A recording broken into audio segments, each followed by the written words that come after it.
3-4 باتیں ضروری یاد رکھنی ہیں۔ ایک اسے دنیا کی چھت کہا جاتا ہے، اس کا مشرقی حصے کی اونچائی یا بلندی 3660 میٹر ہے، اور مغربی حصے کی بلندی یا اونچائی 4880 میٹر ہے۔ برف پوش پہاڑوں سے گھری ہوئی ہے، اور اس کے انہی پہاڑوں پر گلیشیئرز بھی بہت زیادہ پائے جاتے ہیں۔ اور اس کے ساتھ باقی میں نے آپ کو بتایا کہ دوسری جو مشہور آبادیاں ہیں وہ یہاں پر وہ بیسن ہیں، وہ ہمیں یہاں پر ملتے ہیں، جس میں تارم بیسن، زنگارین بیسن اور جنوب مغربی ایشیا کی سطح مرتفع اور صحرائے گوبی ہمیں یہاں پر نظر آتے ہیں۔ اس کے بعد آ جاتے ہیں جنوبی سطح مرتفع، یعنی بر اعظم ایشیا کے اگر ہم جنوب میں دیکھیں تو یہ یلو کلر میں ہمیں 3 سطح مرتفع نظر آ رہی ہیں۔ سطح مرتفع عرب، سطح مرتفع دکن اور سطح مرتفع یونان شان اور برما کی ریاستیں، یہ ہمیں 3 سطح مرتفع نظر آ رہی ہیں۔ تو نمبر 1 ہم کر لیتے ہیں سطح مرتفع عرب۔ عرب ہمیں نظر آ رہی ہے کہ بحیرہ کلزم کے اس کے مشرق میں ہے،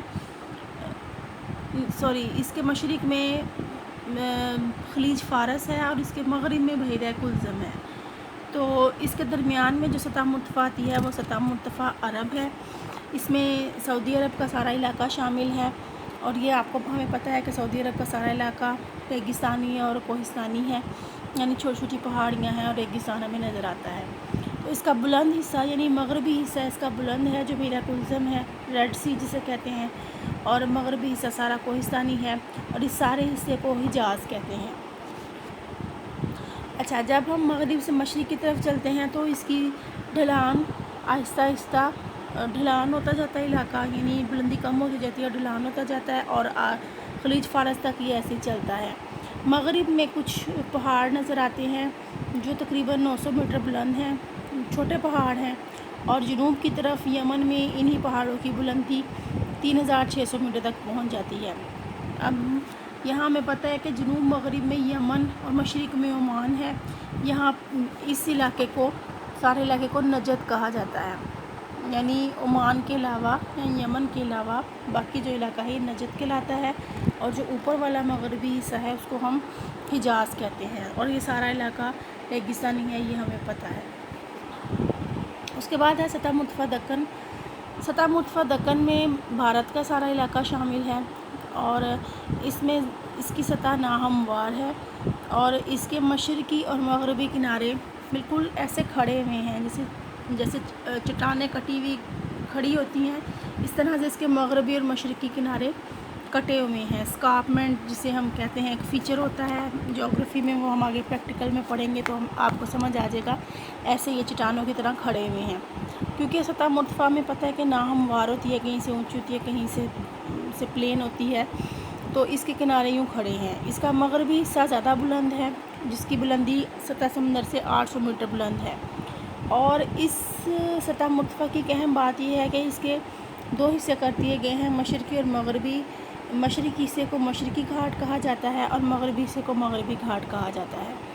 مغربی گھاٹ کے پہاڑ بحیرہ عرب کی طرف سے اگر ہم دیکھتے ہیں تو وہ ہمیں سیدھے نظر آتے ہیں، لیکن مشرقی گھاٹ کی پہاڑیاں جو ہیں وہ غیر مسلسل ہیں، یعنی کہیں پر موجود ہیں، کہیں نہیں، کہیں پہ پلین ہیں۔